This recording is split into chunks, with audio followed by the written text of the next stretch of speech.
Goeiedag julle, Jolandi hier van die Bybel in 1 jaar. Ons kyk vandag na Matteus 15 vanaf vers 1 tot 20.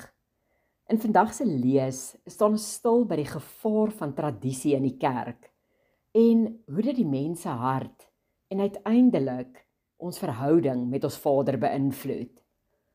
In vers 1 en 2 sien ons hoe die geestelike leiers uit Jerusalem na Jesus toe kom met ongelukkigheid in hulle harte, omdat die disippels 'n sekere tradisie oortree het, naamlik om met ongewaste hande te eet. Hierdie seremoniële wassing van die hande het nie gegaan oor swak higiëne aan die disippels se kant nie, maar eerder oor die minagting van oorgelewerde gebruike. Vir Jesus was die reinheid van 'n persoon se hart natuurlik baie belangriker as die reinheid van iemand se hande. En hy kom wys dan vir die geestelike leiers uit hoe hulle eie tradisies hulle buite verhouding met God laat staan het, omdat hulle eintlik die wet van God oortree het om hulle eie leefstyle te pas.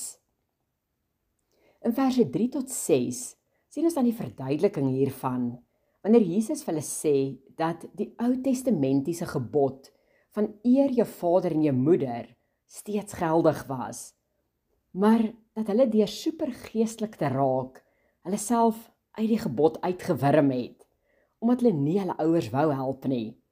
So in steede van hulpverlening, sou hulle net sê dat alles wat hulle besit het of gespaar het, eintlik 'n geskenk aan God was. En geen wonder dat Jesus vir hulle in vers 7 kom sê dat hulle skynheilig is nie, want met hulle lippe het hulle alles gesê wat reg was, maar in werklikheid was hulle harte absoluut verhard gewees teen God se waarheid. En wanneer Jesus dan later alleen met sy disippels gesels, sê hy vir hulle dat die probleem nie lê by hande was of by wat jy eet of wat jy drink nie, maar dat die werklike probleem in die hart van die mens is. In vers 19 kom verduidelik Jesus dan die gevaar van 'n hart wat nie in lyn met God se hart is nie. Want uit die hart kom haar slegte gedagtes, moord, egbreek, hoerery, diewery, valse getuienis en ook lastertaal. So wanneer ons dus tradisie toelaat in ons aanbidding, begin ons 'n verdraaide beeld te kry van wat verhouding met ons Vader werklik beteken. En raak ons naderhand so vermoeid en belas met al die moets en moenies binne die kerk of as deel van ons aanbidding, dat ons die eintlike waarheid naderhand totaal en al mis. Die waarheid van die goeie nuus van Jesus se werk aan die kruis en hoe sy kruisdood ons verhouding met ons Skepper volkome kom herstel het.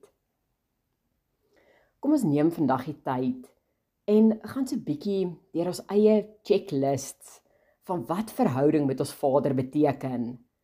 En dan evalueer ons of alles wel skriftuurlik is en of sommige goed nie dalk eintlik maar net mensgemaakte tradisies is wat ons gevangenes van ons eie dogma maak nie.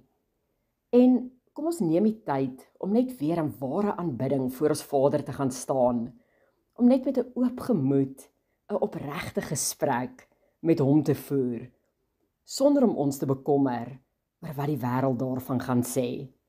Mag julle almal 'n geseënde dag hê. Totsiens.